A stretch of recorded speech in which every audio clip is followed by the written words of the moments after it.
l'Éternel en disant, voilà le peuple que tu m'as, le peuple que tu as élu, le peuple que tu as choisi, il se détourne de ta face, il se prosterne devant les dieux de Baal, ils ont brisé l'alliance, ils n'ont pas obéi à l'alliance que tu as établie avec eux. Mais qu'est-ce que Dieu leur dira?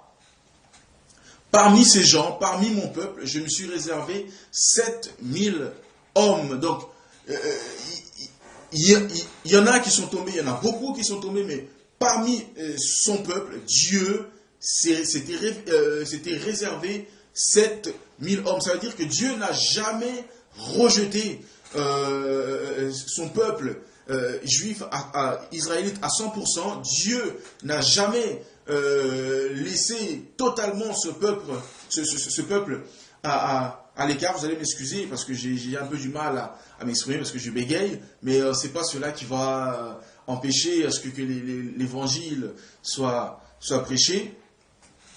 Dieu s'est toujours réservé une partie de son peuple, même s'il se détournait de la face. C'est pourquoi ici, dans le livre de Romains chapitre 11, la Bible dit que leur faux pas, donc des non-juifs, a permis à ce qu'il y ait vraiment une nouvelle naissance d'un autre peuple qui ne connaissait pas Dieu, et cela crée une jalousie entre les juifs et les non-juifs. Ça, des fois, je pense, quand vous avez à parler, à discuter avec les peuples juifs, vous leur dites, voilà, le Dieu que vous adorez, l'éternel Dieu des cieux et la terre, le Dieu d'Abraham, d'Isaac et de Jacob, est aussi notre Dieu par Jésus-Christ de Nazareth. Et bien là, il y a comment on appelle ça? Pour eux, il n'y a pas de cohésion, c'est-à-dire qu'ils ne sont pas d'accord. Il y a justement, il y a une jalousie qui se crée. Comment se fait-il pour eux, leur Dieu qui était depuis la nuit des temps, leur Dieu puisse être adoré par d'autres personnes, par la personne de Jésus. Par là, en fait, tout simplement, Dieu, par leur faute, leur faux pas, ils ont trébuché, ils ont désobéi à Dieu, et Dieu, par cette désobéissance, par ce manquement, Dieu a fait naître un nouveau peuple. Donc vous et moi, qui ne faisons pas partie du peuple juif.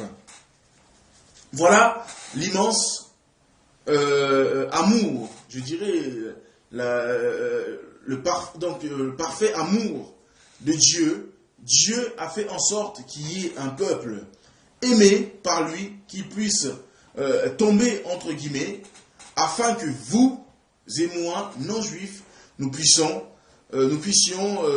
naître et aussi faire partir de son peuple par la grâce, et qu'on fasse vraiment partie de ce peuple par la grâce et dans l'amour de Dieu, qu'on puisse bénéficier aussi de son amour et de la vie éternelle. Voilà l'immense amour, vraiment la parfait de Dieu. Vous savez, Dieu est tellement bon. Ici, nous pouvons, si nous allons un peu plus loin, toujours dans le livre de Romains, chapitre 11, et là, si on descend à partir du verset 19, vous savez, Dieu, ici, Dieu nous parle, il fait allusion donc à l'arbre. Donc, le peuple israélite, donc les Juifs, c'est comme c'était, Dieu nous le montre comme un arbre et avec des branches. Vous savez, Dieu lui-même et l'arbre de vie, c'est Dieu lui-même. Et c'était choisi justement ces branches, son peuple, donc les enfants d'Israël. Et Dieu a permis à ce que, justement, qu'il y ait quelques branches, quelques feuilles puissent tomber, afin que nous, qui ne sommes pas partis, qui ne faisons pas partie du peuple juif, vraiment que nous soyons, nous, greffés à cet arbre de vie afin que nous aussi nous puissions bénéficier de la vie de Dieu, de la vie éternelle de Dieu, de l'amour immense de Dieu. Voilà l'amour que Dieu a pour nous. Donc cela veut dire, vous et moi qui ne faisons pas partie du peuple juif, ne vous inquiétez pas, Dieu nous aime.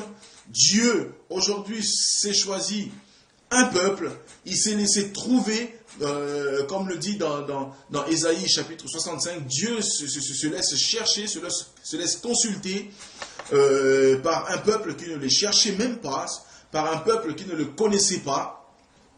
Dieu se laisse trouver. Voilà l'amour immense que Dieu a pour l'humanité. Vous qui êtes là à dire que Dieu, voilà, Dieu m'aime pas, Dieu marcher, Dieu a seulement, c'est seulement laissé trouver parmi les Israélites à l'époque, Dieu a marché avec les Juifs seulement à l'époque, aujourd'hui Dieu ne fait rien, Dieu ne m'aime pas, Dieu, voilà, Dieu ici nous montre son amour, il est venu par la personne de Jésus, il est venu sur la terre, et même lorsque Dieu lui-même, par la personne de Jésus, était sur la terre, les personnes qui l'ont crucifié, ce sont les Juifs, bien que la Bible nous dit dans Jean chapitre 4, verset 22, le salut vient des Juifs. Donc ce sont les Juifs qui, justement, qui ont tué Jésus, on peut dire, ils l'ont abattu, ils l'ont crucifié, afin que vous et moi, nous puissions obtenir la grâce de Dieu. Donc, voilà le message un peu que Dieu m'a mis à cœur de partager avec vous, que Dieu nous aime, nous, peuple non-juif, que Dieu nous aime, en Jésus-Christ.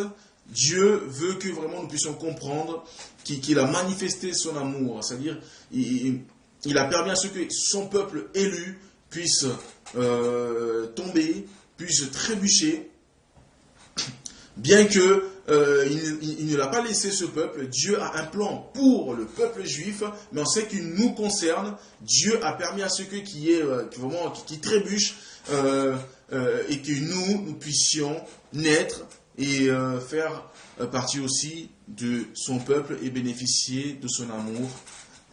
Voilà l'amour de Dieu pour nous, vraiment, que Dieu nous aide à comprendre cela.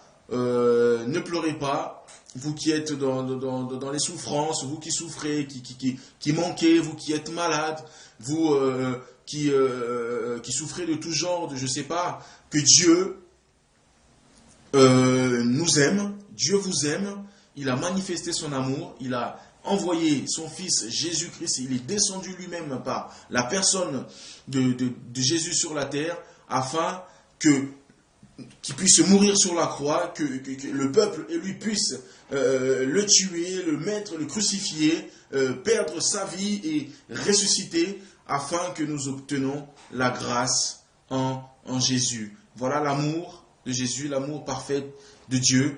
Que Dieu nous aide à comprendre cela et que Dieu vous bénisse. Je pense que nous aurons encore l'occasion de nous retrouver par des vidéos et nous allons encore partager davantage. Vraiment que Dieu nous aide à comprendre cela et que son amour soit avec nous tous les jours, tous les jours, tous les jours. Que Dieu vous bénisse.